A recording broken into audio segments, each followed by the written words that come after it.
Hi, this is Commander Drivandes. I'm a retired naval officer. I put in about 23 years in the armed forces as a naval pilot, after which I started my own venture. And for the last 6 years, I've been an executive coach and a systemic coach. I just wanted to share my journey with Coacharya, which I started last year to become an executive coach, and my takeaways during this particular 12 months. One of my biggest takeaways was that of self-coaching. I just wanted to help people understand that in the process of becoming an executive coach, one of the takeaways I feel is your ability to coach yourself. And why I say that is right in the beginning of the course, we were introduced to a very beautiful model called the GROW model.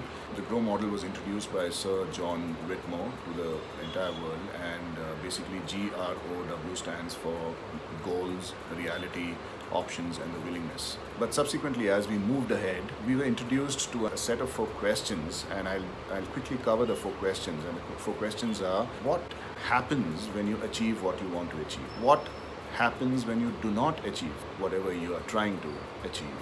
What does not happen when you achieve what you want to achieve? And what does not happen when you do not achieve what you are trying to achieve?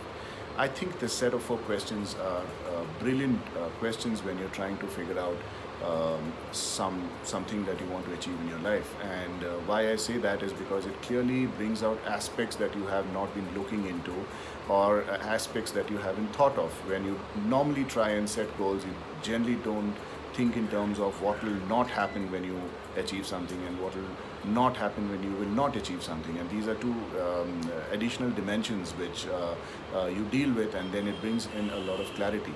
And that is something that I wanted to leave everyone over here who are listening to this with, because this is a brilliant way to kind of help yourself navigate through all the confusion and all the obstacles and all the hurdles on the path. Okay, I want to take this opportunity to use an example and see how these 4 questions are applicable. Like, for example, when I started the Coacharya course in March of 2019, I very soon got introduced to the course that was coming up at MIT X, that is a course offered by Otto Sharma on Theory U, on the principles of Theory U, and it was in 3 phases: phase 1, phase 2, and phase 3.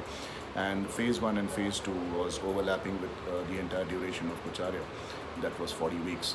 And subsequently, I also got introduced to a course on transformational presence, systemic transformational work by Trace Hobson, an organization called I Connect Expansion. And I was extremely ambitious about achieving all these certificates and all these knowledge in the period of the next 12 months. I was wanting to kind of really pack it up with everything that I could learn in these 12 months and be a very effective systemic coach once I finished these courses.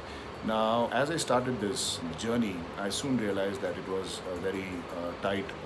It was not easy because these 3 courses combined was taking away something to the tune of 20 to 30 hours per week of effort, in terms of assignments, in terms of videos that you had to actually go through, in terms of a lot of reading material, in terms of a lot of practice sessions, coaching sessions with peers, coaching sessions in the actual executive world, and all this in addition to my normal work which I was doing during the day, and the travel in a city like Bangalore, so which was like 2 to 3 hours in a day. So all of this became extremely tight. Now, this is when I started applying this set of questions, and I started asking myself, what happens if I don't achieve the MIT certification? What happens if I don't achieve the systemic transformational process certification? And how desperately do I need it? Why do I need it? Etc. etc. And then what happens if I achieve it? What happens if I don't achieve it? And after that, the next set of questions is actually very important. What might not happen if I achieve all these 3 certifications? And that's when you realize that question, when you start answering, you realize that it's going to take me away from my family. It's going to take me away from my hobbies. It's going to take away my free time. I may have to cut early from office. I may have to avoid get-togethers, and it's going to impact my social life, and basically all the sacrifices that I'm going to make over the next 12 months. And that started becoming clearer, and was that acceptable to me, and to what degree? So that aspect started becoming clearer when I started answering the question, what might not happen if I achieve the certifications?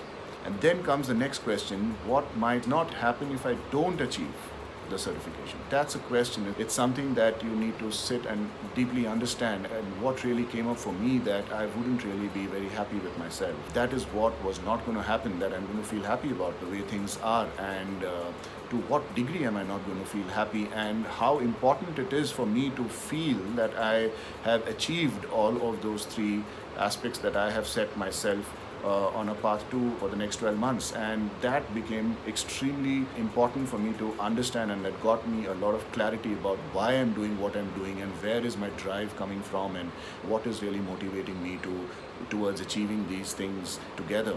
And frankly, these set of 4 questions helped me stay on track, and for the last 12 months, and I've been able to achieve all the certificates thanks to these set of questions, and constantly falling back on them to understand what's really happening with me at any given point in time.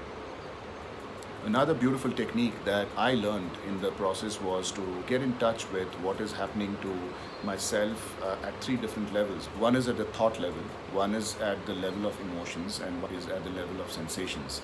I think again this is a brilliant technique wherein you get in touch with the different kinds of deeper emotions and sensations in the body, which act as a guiding tool, which helps you understand what is really happening within this space when I'm trying to achieve something. Am I getting stuck because of fear? Am I getting stuck because of anxiety? Am I upset? Etc., etc. And oftentimes you get a lot of answers when you realize, where is this sensation coming up in your body? Is it coming up below your navel? Is it coming up around the navel area? Is it coming up in the upper stomach? Is it coming up in the heart region? Etc., etc. And all these are various cues that you can pick up when you do a self-coaching process, and it gives you some brilliant insights, and it gives you a clear idea about how to move ahead beyond this point where you're getting stuck. So I think it's one of my biggest takeaways, I would say. I just wanted to leave all of you with this understanding that why is self-coaching an important process for coaches? I mean, it gives you a chance to understand the coaching process firsthand, and it helps you to be a better coach when you're trying to coach others. And so I think it's a fantastic takeaway, and you must check out the Coacharya website, and check out the courses that they're offering. I really loved my association with Coacharya, and it's been a beautiful journey, and I've been lucky to have got mentored by Ram Ramanathan himself, the founder of Coacharya, and it's been an honor and a privilege. Thank you. I hope this helps you.